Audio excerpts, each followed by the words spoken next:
Super గున్నది కదా మచ్చా బాయా. అవును మామా. రాబాకండి బాయిలోకి.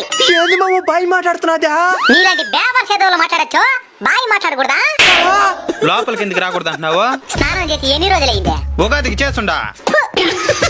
మనం పర్ఫెక్ట్ గా ఉండం, మనం దిగచ్చు బాయిలోకి. ముందు నిన్నేరా రానికూడదా? నేనేం చేసినా? ఏమి చేసినేవా? మొన్న పై దాకా పోయి పాస్ పోయి రాకుండా నేలలోనే పోసేసినావు. పక్కనోడు ఏంద్ర వేడిగా ఉండదని అడిగితే కింద నుండి భూగర్భ జలాలు వస్తాయని చెప్తావా? సరే నేను వస్తా లోపలికి. నీకు అసలు ఈతే రాదు కదా పిల్ల బచ్చా. అయితే మేము వెళ్ళిపోతాంలే. సరే రండి. అయితే నేను చెప్పిన పని చేయాలి. చేస్తాం. ప్రతి మనిషి ఈత నేర్చుకోవాలి. నేర్చుకుంటే అది ఏదో ఒక సందర్భంలో వాళ్ళకి ఉపయోగపడుతుంది. సరే. ఈత తెలియని వాళ్ళు ఈత తెలిసిన పెద్దోళ్ళతో మాత్రమే బాయి గని చెరువు గని వెళ్ళాలి. ఒకవేళ నాలాగా ఈత రాని వాళ్ళు మాత్రమే వస్తే ముంచేస్తాను. పోయమ్మో. మెట్ల మీద జాగ్రత్తగా